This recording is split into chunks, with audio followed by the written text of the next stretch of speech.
societies in an amazing number of fields. It's just really quite spectacular.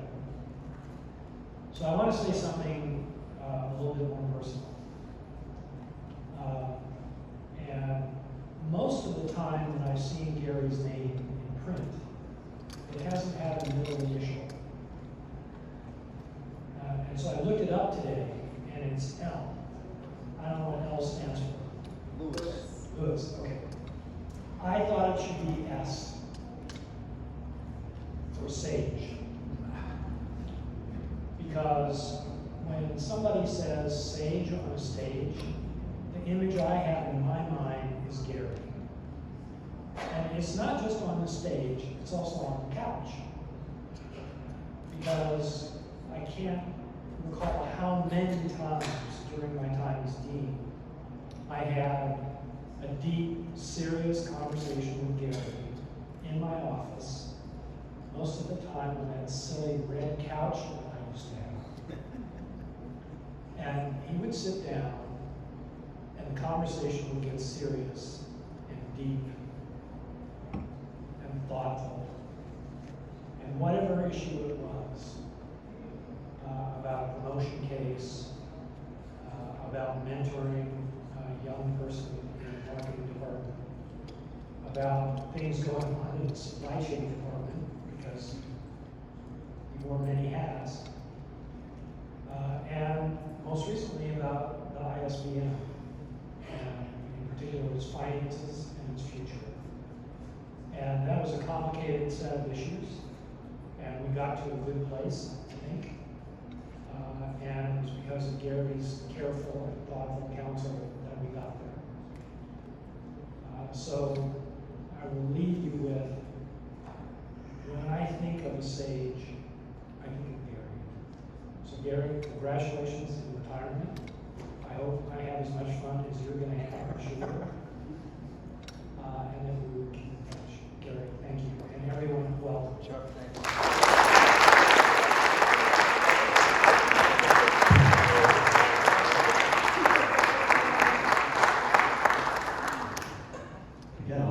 Retirement things seem to be lining up. The stars must be right.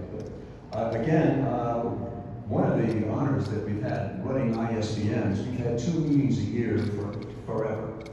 A long time ago, I think I mentioned this, in 2002, we did a joint meeting with the Center for Services Leadership at Arizona State, and we were regaled by this sharp new researcher who's just coming into her own, Lilien Retirement.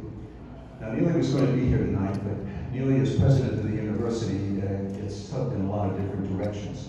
So I'm inviting, actually, Neely's boss, the department chair, Meg, to read some messages from Neely to Gary.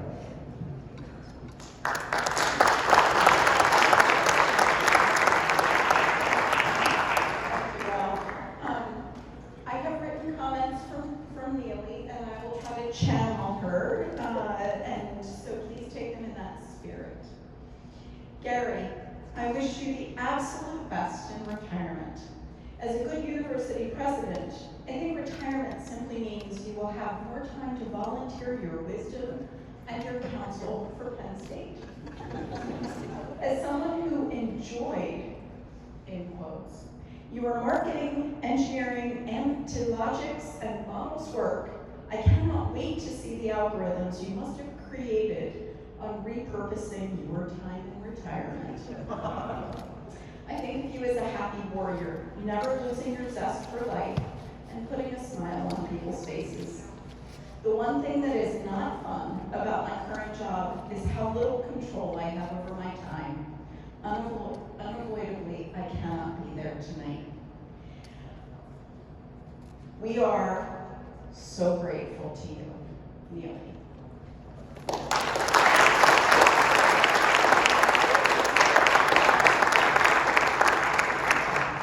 And she wants you to squirt this. A gift from Neely for you.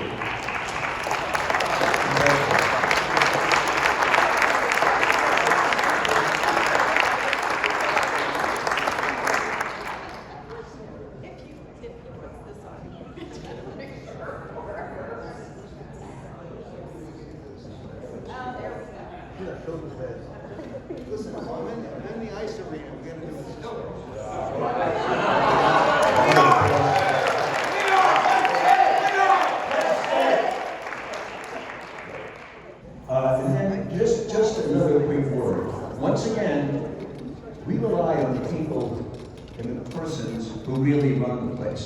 Tonight has been orchestrated a lot with, by Arvind Rangaswamy. It's been orchestrated with help of Gary, but run by our own Lori Nicolini.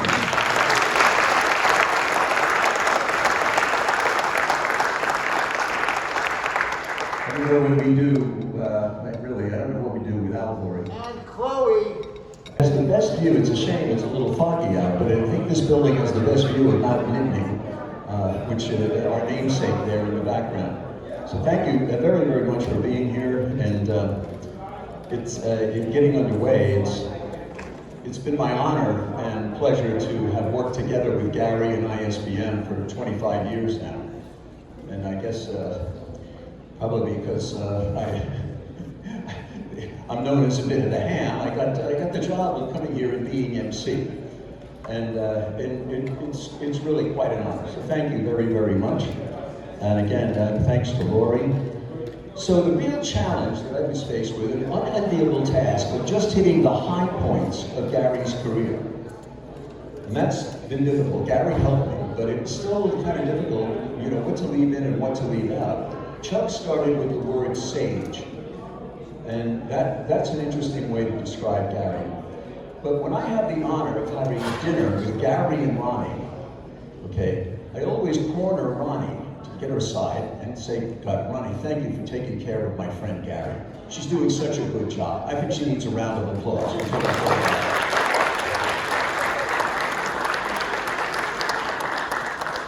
So one of the things we agreed on when I talked with Ronnie, and, you know, where I grew up in the New York City, you either were an Italian hoodlum or a Jewish intellectual. You had no choice. Our neighborhood was Italian and Jewish.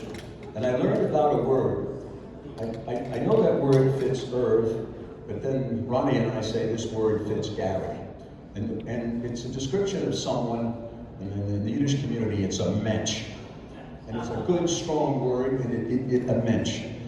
Now again, if you look it up, you can actually look it up. It's a person of integrity, morality, dignity, and with a sense of what's right and responsible. A person with the rare quality of practical wisdom. Gary adds to his incredible career as a researcher and teacher. He's a mensch, and so is Irv, and some of the other folks that have been associated with ISBM. In our community, where I was growing up, I learned that was a very high honor. And that the people, you know, just, geez, I really don't know what to do now. I'm not sure what my next step should be. So go see Uncle Harry. He's a mensch.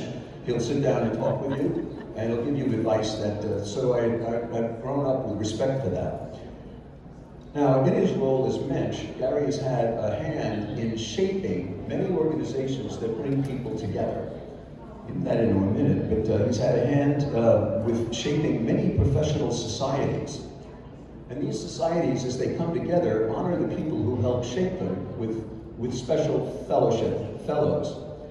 And the highest honor goes to those fellows who become fellows, and the Dean mentioned this, when they created the Fellows Program. These are inaugural fellows. And Gary is an inaugural fellow of not one, but 4 societies. So this is a bit of alphabet soup, so bear with me as I get this. He's an inaugural fellow of the American Marketing Association, the Rio AMA, the European Marketing Academy, or EMAC, the Institute for Operations Research and Management Science, INFORMS, and the Informed Society for Marketing Science, ISMIS.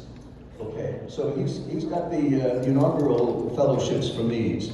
Gary helped shape these organizations, their mission and their impact. In fact, INFORMS, Gary had a hand in forming INFORMS. Okay, at the time, there were 2 separate organizations. It's a merger. The Operations Research Society of America, which was known as PORSA, and the Institute for Management Science, which was known as TIMS. Gary was the last president of TIMS, and he worked together with a friend, Dick Larson, on the ORSA side of the street, and they crafted INFORMS, which is a very powerful organization for management science. And so Gary's role as mensch has played a very important role in getting people together. These communities of learning and practice where we learn from one another, we learn from lead researchers, we learn from thought leaders. Gary has had a real catalytic role in building those together. Turning to the more academic side, some of the highest honors a university can give you is an honorary doctorate.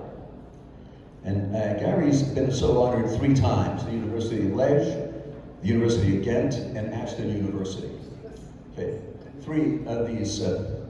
Now, when you get an honorary degree, you get something that goes on your regalia. It's either a piece of fur, or a sash, or something. And when Gary and I I had the chance to teach business-to-business marketing with Gary. When our class was over, we liked to have a little celebration, a little mini commencement, if you will. And Gary and I showed up in our regalia. Gary in his regalia is resplendent. There's no way to describe. I mean, you know, he's got the crimson, these beautiful crimson sash, fur. In fact, Peter had called and was wondering why he was wearing all of these dead animals on his regalia. So really incredible. And I showed up in basic black by glass, you know, but he had the real good one. Turning to research and publications, as has already been mentioned here, Gary's incredibly prolific. And I'm taking some insights here with his guidance from a long CV. You Google him, you get to see this. He's authored or co-authored more than 20 books, including 2 editions of Marketing Models with Phil Kotler. And I think many of you in the PhD program have used these books in your program. He's authored and co-authored over 150 academic articles, and Google citations up over 25,000. So a big impact. He's had 2 main passions in his academic career, and as a practitioner of business marketing for well over half my career, I thank God for Gary. B2B marketing can be a difficult challenge, but a really fun one. It's just an incredible thing to do. And Gary's had 2 passions, B2B marketing and the development and application of marketing models. And the idea that I know that when I connected with him, a lot of the researchers that we're working with, do pay a lot of attention to, okay, how are we going to apply this? How are we going to use it? I've learned a lot from Gary. He's been focused on the development of new knowledge and the mechanics of putting the knowledge to use. So his B2B passion led him to put together with Irv Gross and the late Dave Wilson, ISBM. And on the marketing model side, his passion led him to significant work with Arvind Rangaswamy and Anand Brun on developing marketing engineering, which many of you are using or have used in your classes, which is a really neat toolkit. So, other things. Just a special note, in 2010, the Informed Society for Marketing Science and the Marketing Science Institute, sorry to be reading this, but that's a lot of stuff, they put a practice prize together, an institute practice prize designed to recognize the best application of marketing science globally. And in 2010, this prize was renamed the Gary Lilien Prize in his honor, in honor of all of his accomplishments and contributions. So those are a few highlights. Funny, when I came to Penn State, though, that isn't what I heard about Gary. The late great Dave Wilson said, so I'm going to be working with Gary Lilien. He says, one thing you got to know about Gary. I said, well, what's that? I said, I'm new, I know what's going on. So Gary's a real jock. I said, is that right? Oh yeah, don't let this fool you. Gary's mild-mannered, but if Gary invites you to play a friendly game of squash, don't do it. He will cream your corn, as I remember what Dave told me. Gary is, among other things then, 3-time winner and 7-time runner-up in the Penn State Squash Club Championship. So yes, aside of Gary, you may not know. Beyond that, Gary is also quite the wine connoisseur and has taught us all about a lot of wines. And again, in our MBA classes, one of the most appreciated classes I know was a class at Gary's house where he would teach us the finer points on wine. And he really made it into an interactive lesson where he would cover up the bottles with aluminum foil so you couldn't cheat, and see if you could get down to tasting the nuances of the wine and guess which wine was which. I never did all that well there, but it was always a lot of fun. And then, in other exciting little tidbits that add color to Gary's life, going into Gary's office was always a little bit, and for a long time, it was very overawing to me. I'm very fortunate they let me in the same building with Gary. But his office was decorated with a wide variety calls unusual porcine objects, pigs. He has little pigs everywhere. And there are stories that go with each one of them. They're all another trademark, if you will, of Gary's career. So, again, with all of that, again, honors from academia, publication, real job, pig collection, many awards. My pleasure and my honor to be continuing these things this evening as Gary takes his next step. Personally, I have to thank Gary for his leadership, for his mensch behavior, his advice and counsel. So many times Gary caught me. I was about to make a decision, and he could tell I was using my usual Italian logic. Well, get out of my way. Gary would stop and say, wait a minute, you better decide on the principles you're going to use to make this decision. He says, that's a mensch. That's someone telling you what you need to hear right when you need to hear it, so that you can savor the different sides of a decision. And Gary, for all his brilliance, also has the patience to deal with someone like me, who usually doesn't quite get it right the first time. So, Gary, round of applause and thank you for all you've done.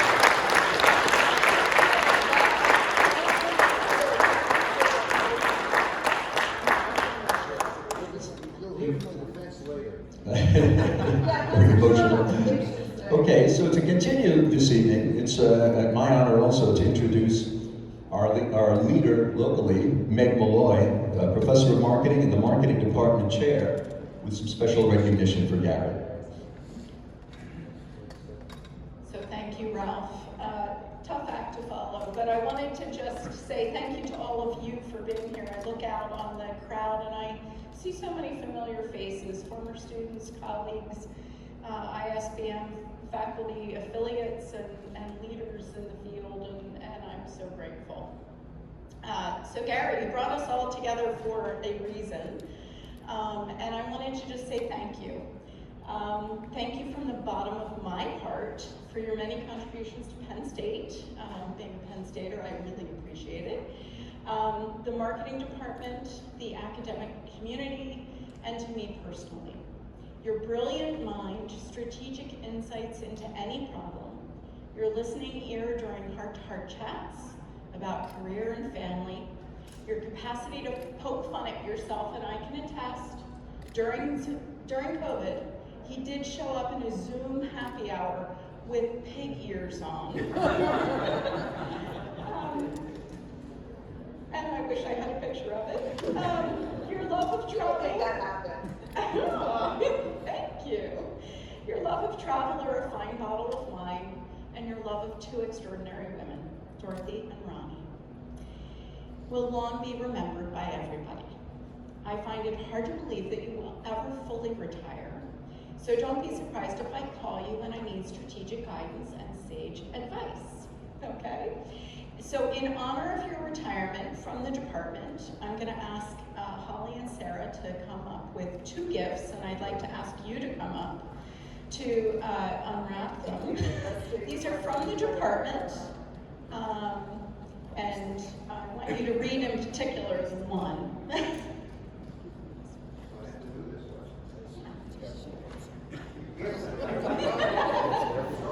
The voice of experience. Yeah, I didn't have favorite. So this is for Sarah. This is because we did some, yes. In front of us, okay, we have a great So you have to read what we wrote. So Ronnie informed us that Gary had plenty of lions over the years. So we couldn't give him a lion. That's the standard Penn State gift.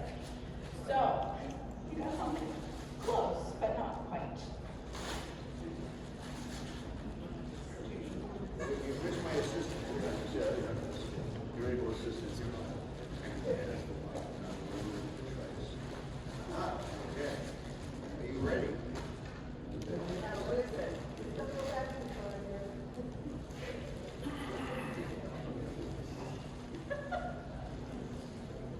You have to read it. Oh, I will read it, okay. Well, I don't have one of these, okay. This is, it says Gary Lilien, spelled correctly, Distinguished Research Professor of Management Science, Smeal College of Business Marketing Department, Pennsylvania State University, 1981 to 2024. Extraordinary scholar, brilliant teacher, dedicated. Now there's one additional thing I want to add, and this is actually rather fresh. Andrew Peterson and I, who are now trying to fill partly Gary's big shoes at the ISBN, we were informed by Gary just a couple of days ago that there is this fantastic new initiative that he leaves us actually with an incredible gift. And I'll read this to make sure I got this right. It's not only Gary Lilien, but also the other founding director, Irv Gross, and longtime executive director, Ralph Oliva.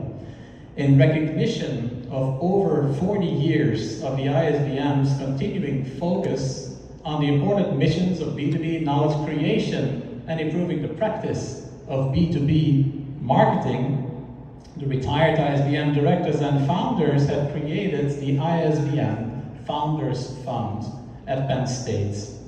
And the goal of that fund is to provide financial support to the ISBM and to further its mission to provide thought leadership in the B2B domain globally. And that fund has already been seeded by the directors and others with a very generous initial contribution of over $250,000.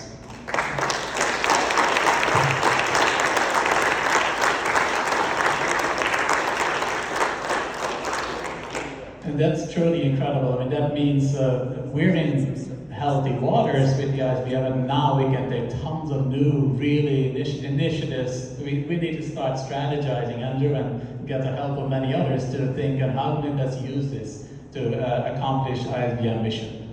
So Gary, Andrew and I are absolutely honored to stand on the shoulders of a giant.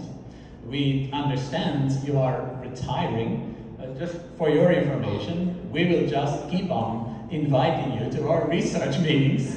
We'll keep on picking your brain, and we will actually never stop. We will only stop at that point where you explicitly ask us to.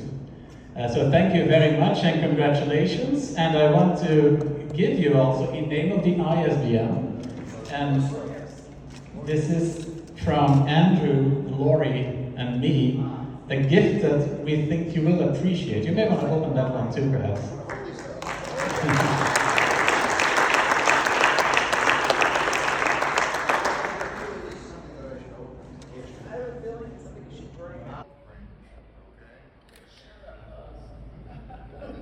This is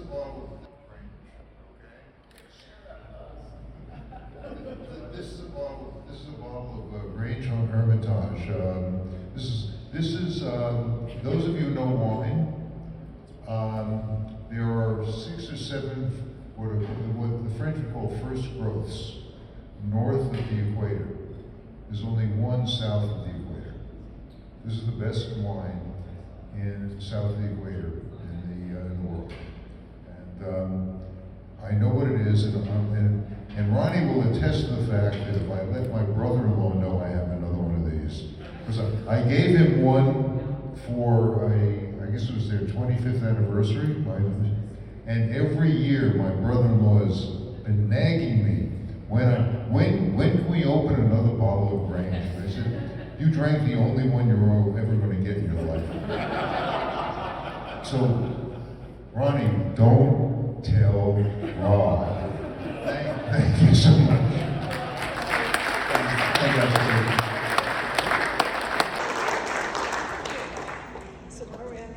So continuing on, there's another side to Gary too, and that's his entrepreneurial side. And Gary, you know, worked together with Arvin in the creation of the marketing engineering tool set, and created a business to support that and to get into the software business. Now that software has touched many lives of students and many of the practitioners at ISBM, because it's very cool. It's easy to use, it's self-tutorial, it's an incredible piece of work. And we've been able, many firms, to make better decisions using this software. But to talk about that side of Gary's career, I'm going to turn it over to Dr. Arvind Rangaswamy.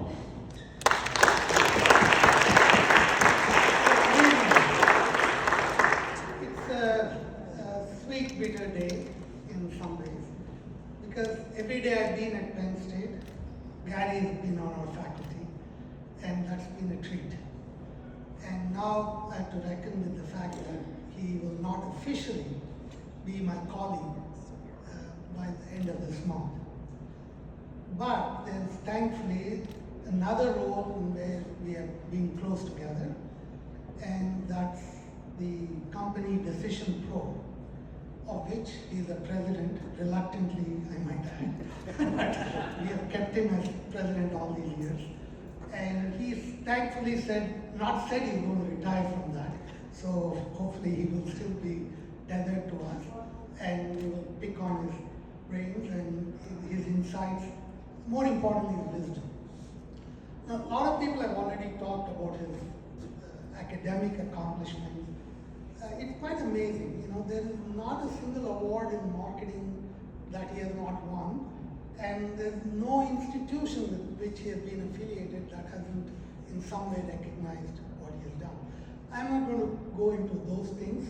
I want to say something about what we have done together. We have had a long collaboration, and I have a long and deep professional and personal relationship with Gary. I know him from 1983. Which is almost as long as I know my wife. Okay? And we have since then collaborated quite extensively. I came here in 1993.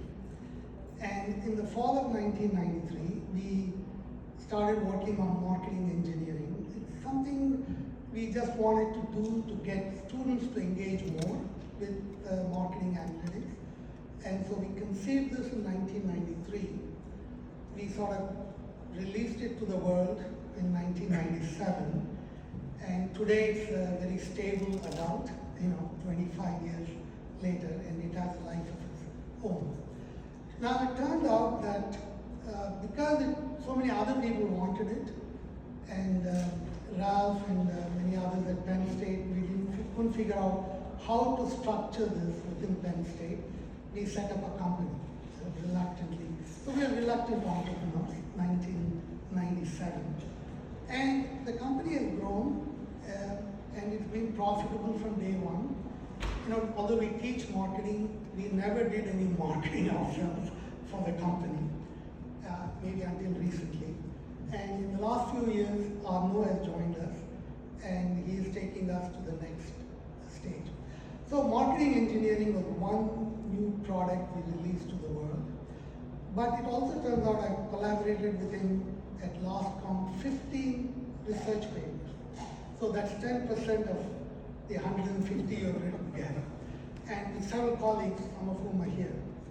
And so those are also published sort of papers. The other thing that I wanted to sort of share is how is he different from me? Because we share a lot of things together. And one thing I realized is very, very meticulous planner. Okay? And the first time I realized this was we had to go for a lot of trips, road trips, Philadelphia, New York, Boston. And on the first trip, I came prepared with a route and a map and all that. This was before MapQuest, Google Maps and all that, right? And some of you here don't know, we used to carry maps when we drove, right? So I came with that. And then I saw Gary had a detailed map. He had worked out the route, and he figured out where we were going to stop for gas and where we were going to go to the restroom, what route we would take if there was some traffic jam somewhere, what radio stations we were going to listen to on the way. He even brought his CDs. So after that I said, I'm not going to worry about planning anything, when I'm doing something with Gary. And so I went with, followed whatever he did, and not a worry. And it's been a wonderful ride because of that. So Gary, I don't know what's going to happen with the research projects we have had or what we're going to do with Decision Pro, but I hope to keep you tethered in that. I know that retirement is not going to be a binary event for you. I don't think you are an expert in logistic regression or anything like that. So you might have a more smooth transition. And I hope you will continue to be our mentor and friend and continue to work with us. And I know that there are not maybe too many things on your bucket list, but maybe there are just a few, and I hope you enjoy all of those. And wish you all the best.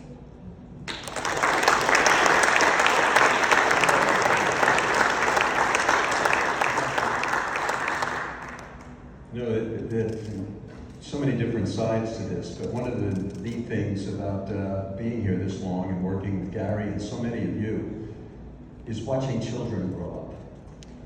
And Gary also, of course, has his role as a father. And I remember Amy, when I could pick her up and hold her and not get a slap in the face. She was, now she's a beautiful lady, and she would like to say a few things about Gary and his role as father.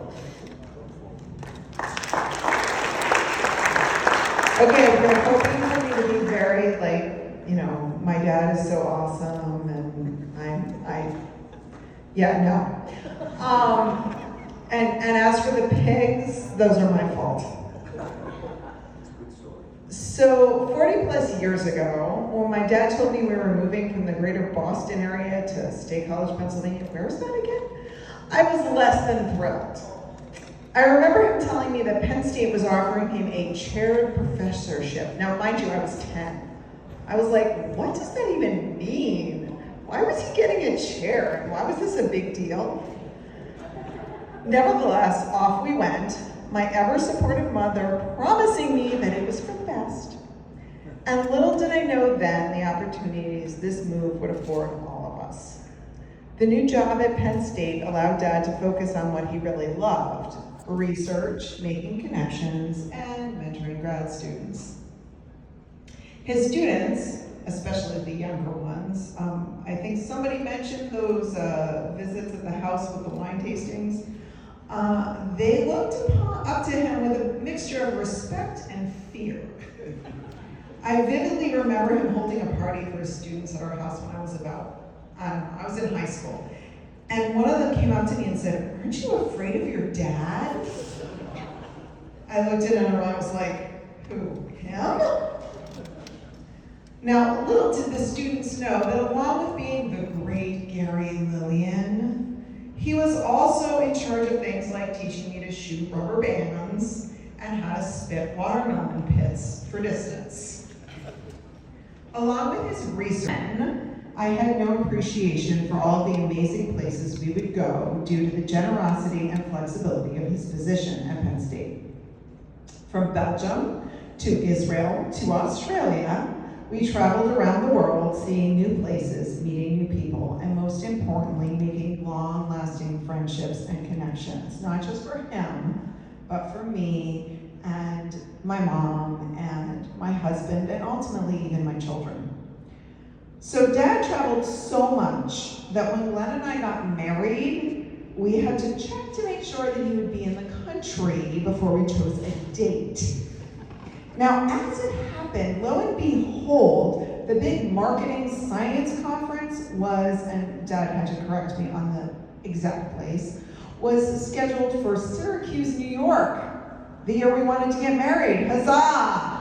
So the date was set, and along with the expected friends and family, we had friends and colleagues from around the world who arrived to celebrate the big event with us. I will never forget the very, very long receiving line at which we got to a certain point where I just said to Glenn, "It's just another one of my dad's colleagues, just shake his hand." Then, when I got pregnant with our oldest, Ashen, and my mom decided that she wanted to not be a long-distance mom and grandma, so she got an apartment in Stamford to be nearby, my dad soon found enough flexibility in his schedule due to the autonomy Penn State had always afforded him to spend more and more time in Stanford, even buying a condo right before our second child, Callie, was born. And I can tell you that both Ashton and Callie would have the same response I did if faced with that poor, scared young student's question, who, him? The goofer arounder, as they call him? In short, all of you have heard about all of the wonderful things my dad has done in his career over the years, from starting the ISBM, to publishing so very many papers, to mentoring so many younger students and colleagues, to having an award named after him. But I'm here to tell you that being at Penn State has offered him the opportunity to do all of the things he loves best in his work, and to fill his need to constantly learn new things and expand his knowledge, because we all know that he doesn't have enough to do with his brain, things get to be a little troublesome. In fact, he loves it so much, we were all shocked when he announced he was actually going to retire. My best friend was like, wait, he's actually retiring, are you sure? In fact, years ago, she said to me, he's going to be one of those emeritus professors who like wanders around and nobody knows why he's still there, but he's still there. So don't worry, he'll still be around. So thank you to everyone who is here, for all of you who helped make this amazing journey of his possible. And here's to you, Dad, on this auspicious day. But anyone who thinks that retirement means sitting with his feet up, rest assured that if you look at his travel schedule since the end of April, sitting quietly at home and relaxing is certainly not in the cards. Thank you.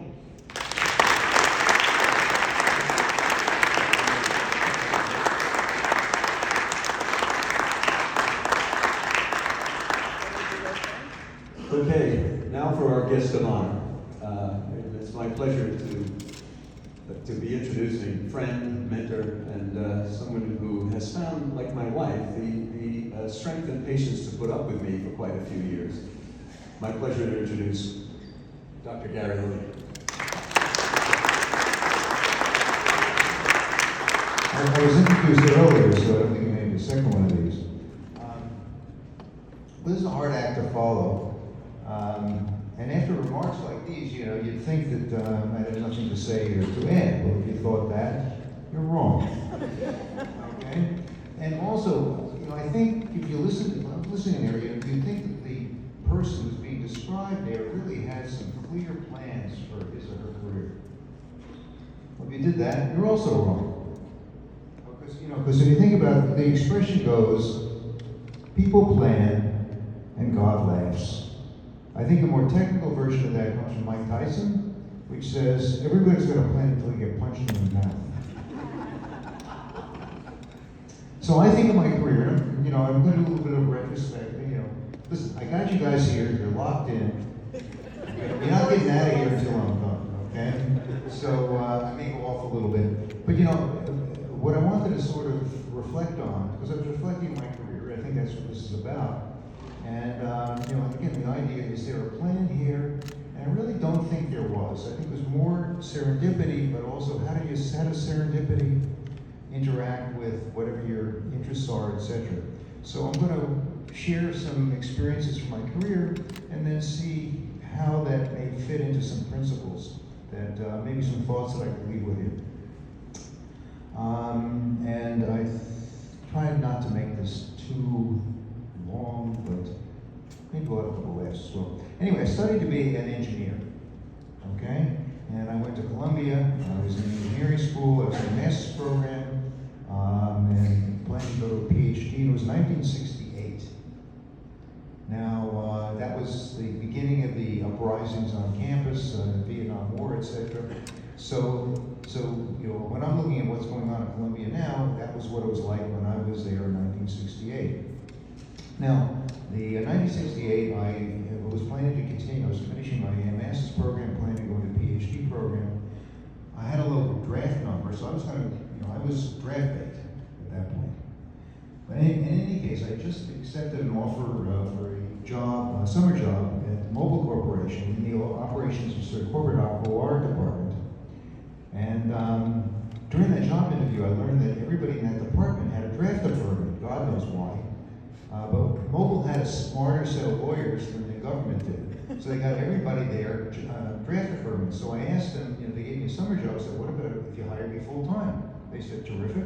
I agreed, so I avoided the draft. I was 21 at the time. I avoided the draft, and I worked at Mobile for 5 years. So I didn't look for a job at Mobile. That was a summer job, for God's sake. My father knew somebody there, and I got this job over there. And it happened to be in OR, so I had some, the credentials. So I'm in Mobile, all right? Well, Mobile OR department was almost a little bit like Bell Labs at Mobile. There were about 25 people in the corporate OR department, half of whom had PhDs, almost all of them went on to academic careers. My supervisor, again, serendipity, was Ambar Rao. How many of you folks know, okay, good, the older people here know Ambar. Ambar, he's retired a few years ago from St. Louis. Anyways, he was my supervisor. My group manager, Rudy Reinitz, had his doctorate from John Little. Okay, the Little Award, so most of you know that. John was a consultant for our group. He would come in, we would make little presentations, and he would give comments on it. I didn't know who the hell he was, but he made really smart comments. And so one of my projects at Mobile involved working with the marketing research department to understand how brand choice interacts with pricing to drive choice behavior. And it involved analyzing direct panel data the department was collecting.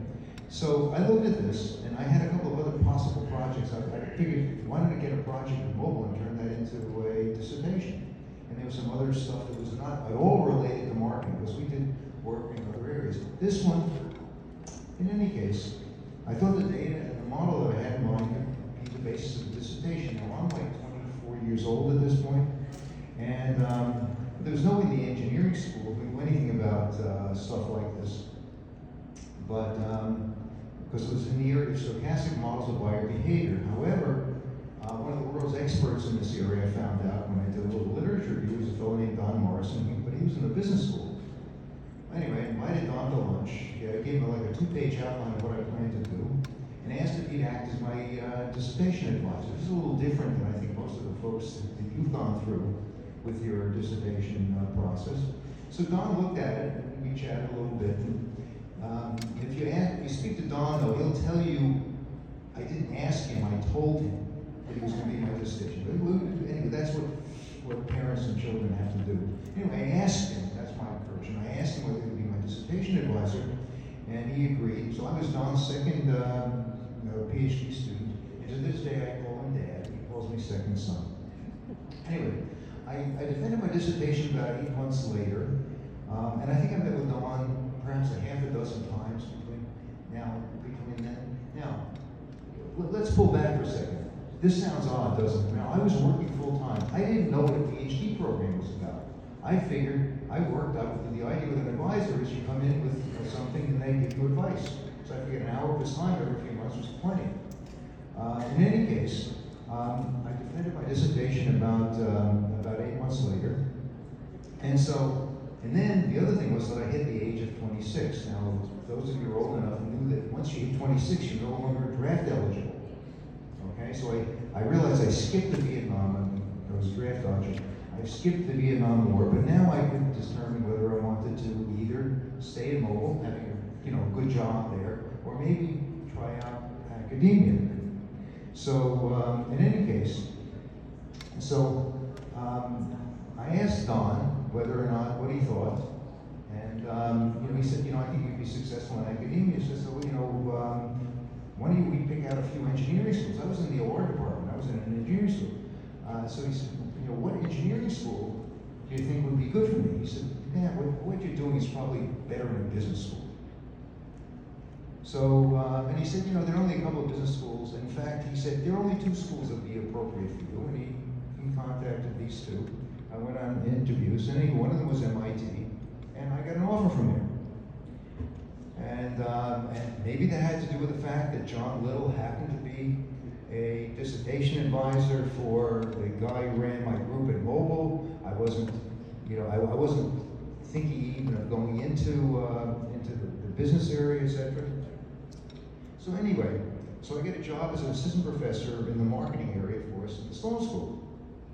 And my father ran a print shop. He was a smart man, but back at that time, he ran a print shop. He was a very practical man. So I told him that I was leaving my job at Mobile, and I was going to take this position at the Sloan School at MIT. So my father said to me, he said, Sloan School at MIT, that's a business school, isn't it? I said, yes. He said, weren't you going to an engineering school? So I said, yes. So what are you going to do there? I said, well, I'm going to do research and I'm going to teach. He said, what are you going to teach? So I said, marketing. He said, marketing. Have you ever taken a marketing course? I said, no. Do you have any training in teaching? I said, no. He said, marketing, teaching, marketing, that must be a field with very low barriers to entry. Anyway, see, here we are. So anyway, so I was there, think about this. So now I have this job at MIT. I'm 26 years old. I was not there because I had any plans. I was there because of the Vietnam War, the draft, my working in a project in marketing, because I worked in a project in drilling and management and personnel planning and a lot of other areas. And it turns out that the one that happened to turn into my dissertation was in marketing. My connection with the dissertation advisor at my university, and of course, Don Morrison knew John Little very well. So there I was. So that's how my career got started. Anyway, so I'm at MIT. I had an office next to John Little. I mean, those of you, think about, I didn't realize how privileged I was to spend 8 years in the office next to John Little. So anyway, so while I was at Mobile, interesting problems emerged. People used to come to my office at Mobile with interesting problems. Problems so hard to solve because we were in the corporate group. There were divisional groups, and they would go to the corporate department if they couldn't really deal with it. And in fact, by the time I was at MIT for a couple of years, I actually had 6 A-level publications coming from the work that emerged from people coming to my office. So I'm sitting in my office at MIT, la la la, la la la. I'm waiting for people to come in with interesting problems where they didn't. So anyway, so John stopped by my office one day, and he asked how things were going, and I said, well, not bad, but nobody's coming into my office with interesting problems. What am I supposed to do? So John said, you silly boy. He said, you're in academia now. You have to make up the problems. So anyway, I translated that, and I said, asked him to explain a little bit more. So he said, I had to find problems on my own. And I asked him, how am I supposed to do that? So he said, well, ask important questions that other people are not asking, okay? And my advice to you is interact with practitioners, because that's where you'll find real problems. And one of the things that I loved about MIT was that it was not focused on abstract problems. The folks there were all looking for better ways of solving real problems. So, serendipity number 2. So I followed John's advice. I scanned the field and I noticed that almost all the academic work in marketing, including my dissertation, was in B2C. And basically, from what I could see, B2B was pretty much ignored. So I decided that I'd, given my background in engineering in particular, like Ralph and like Irv, I'd allocate a significant portion of my time to looking into the B2B domain. And the rest of my time would go into the area where I was really well trained, which is in OR, but particularly OR applied to marketing. Anyway, so in the late 70s, I was teaching a PhD seminar on marketing models at MIT. Our text, which was Marketing Decision Making, a Model Building Approach by Phil Kotler, had some real pluses, and I was using it in the course. But Phil, who actually was trained as an economist at MIT, took a really economics view of the field, and I had some difficulties with that, so I used the book a little bit in the background, but I used a lot of my own material, and I said, maybe there could be a second book in this field that was more applying OR into marketing. Anyway, serendipity number 3. I get a call one day from Phil Kotler, who incidentally got a doctorate from MIT, and who, guess what, he knew John Little. etc., etc. And anyway, after pleasantries, he told me he felt that, as I did, that his 71 text was out of date, and asked if I'd take the lead on a major revision. Work that he didn't have time for, and he really wasn't up to date on what was going on in the field at the time anyway. Now imagine this, you're like in your just about 30, and Phil Kotler calls you and asks you to be a co-author on the leading models text in the field. So I said, what a terrific opportunity. And he said he was not going to have time to do too much, and invited me in. And I said, of course, terrific. And worked hard. And in fact, Phil was correct. He didn't have much time for this, which was really great because he didn't bother me about what I wanted to do in terms of the revision. It really turned it around. And so the book was about to go to press. Phil called and he said that considering my contributions to the revision, that Lilien and Kotler would be a more appropriate order of authorship than Kotler and Lilien. Now think about this for a second. Think about this for a second. That Phil could, I would have been delighted. I was delighted to have this book having been Kotler and Lilien. Okay? But Phil, with grace, suggested the reverse. It wasn't going to hurt his career, but the difference between Lilien and Kotler and Lilien made a major difference, certainly for my career.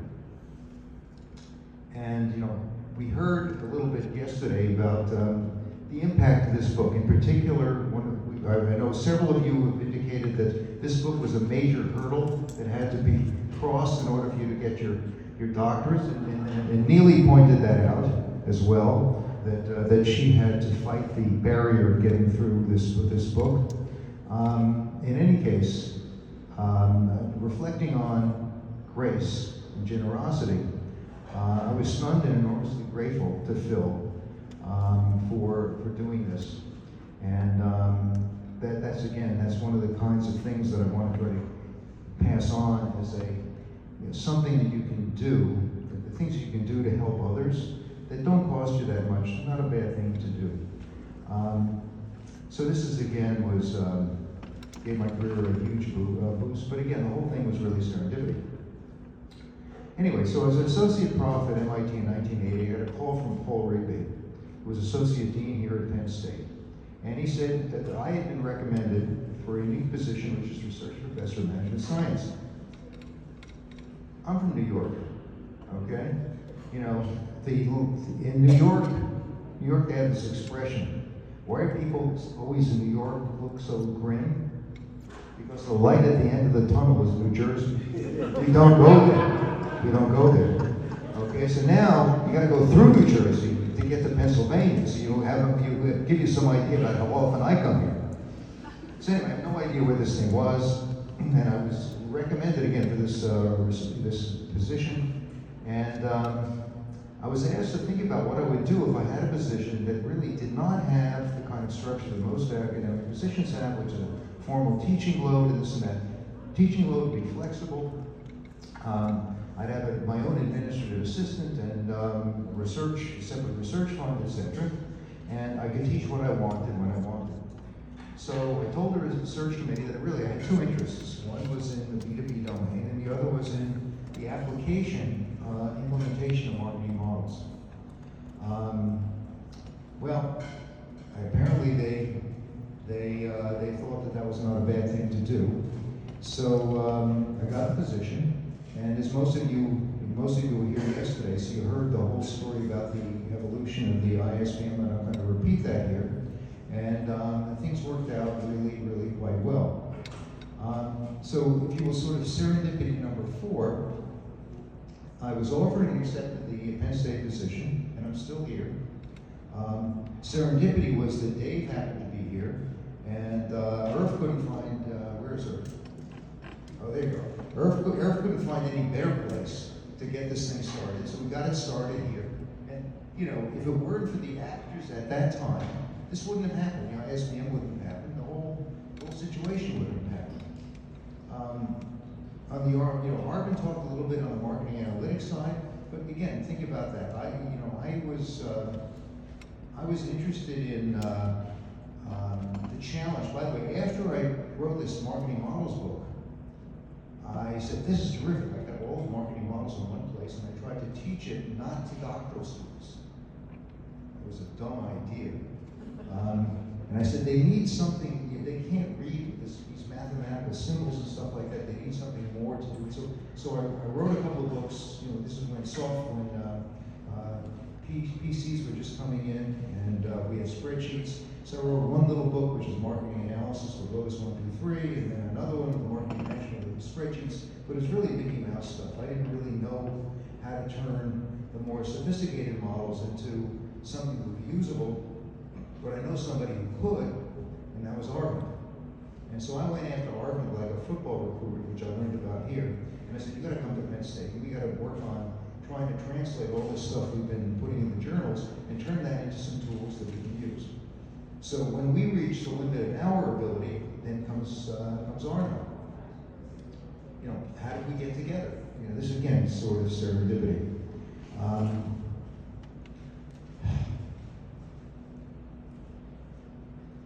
And I have to say that after about 25 years of working together with Arvind and Arno, we've had no major disagreements. I don't know how many marriages can say the same thing. Anyway, my going into marketing, working as an academic in a business school, working B2B, marketing analytics, all came together not by careful planning, but basically by serendipity, by seeing opportunities that, in retrospect, seemed right in front of you, but somehow or other folks may have missed that. I've gone on too long, but I want to just share maybe just a few things about some lessons that I've taken away just from reflecting on my career. First of all, number one, give credit to others. Think about what Phil Kotler did, okay? Simply by switching the order of names. That did so much for me in my career. There was not that much to do. I've never understood why so many of my colleagues seem reluctant to give credit for their ideas and accomplishments. And certainly there's nothing that I've ever done that I can claim complete credit for. Most of my ideas have been adaptations of things that are already out there. So why not share the credit? If you share the credit, it multiplies. It doesn't diminish what you've done. So as I say, share the credit. Second is pay forward. When this profession works well, senior scholars mentor junior scholars and doctoral students, if you will. And those mentors, we have a lot of folks here within that category, have an urge to pay back. And they want to pay back. Now, direct paying back in our profession, as far as I'm concerned, is like having your kids pick up the bill for dinner. It doesn't work all that well, at least in my it doesn't feel right. So my idea is that why not pay forward? If a mentor does something for you, the way to pay back is to mimic that behavior for the folks that you can mentor. Third, is be grateful. It's often been said that academics care so much about the work because the stakes are so low. Every time I get peeved about something professional or think about myself as overworked, I have to remind myself, I get paid to do this. I've got almost complete control over my time, my calendar. I've got job security matched only by the clergy. Every day when I wake up, imagine you talk to somebody in industry, you say, well, I'm going to lose my job, okay? Well, guess what? Okay, you're going to be out there in 2 weeks? No, I'll be out here in a year and a half. Who gives you a year? There's no other profession that they're going to fire you if they give me a year and a half notice. In any case, every day when I wake up, I remind myself to be grateful that the day is a precious gift and it's not an entitlement, that I am alive this day and free to do pretty much what I choose. So there's much to be grateful for, not the least of which, frankly, are all of you here, all of you colleagues who've taken the time to share this evening with me. And fourth, try to be a mensch. Ralph mentioned the term mensch. It's a Yiddish word, it roughly translates it as a good person. A mensch just does the right things. A mensch is what you want your kid to become. And it's also, when you pass on, you hope that people will say, he or she was a mensch. And one of the things that a mensch does is say thank you. Another thing that a mensch does is get off the stage. One of the things that a mensch does is to say thank you. And there are just too many people here for me to say thank you. I can go from table to table. They're my colleagues here. They're my colleagues, co-authors. You folks are you know, when I see all of you here, all these memories come back. I've got my family here. I've got Lori or the staff. There are so many people here, you know, and I know that some of you thank me, and I just thank you for the connections that I've had for all of you here. And I certainly thank Penn State for putting up with me for all these times. I know that there was, Chuck, thank you for those comments, and I know they're real. So right now, I guess I feel pretty much like what Lou Gehrig must have felt. Like Lou Gehrig, great baseball player, when he gave his farewell speech at Yankee Stadium on July 4th, 1939, Lou ended his speech by saying, "Today I consider myself to be the luckiest man on the face of the earth." That's how I feel now. Thank you very much.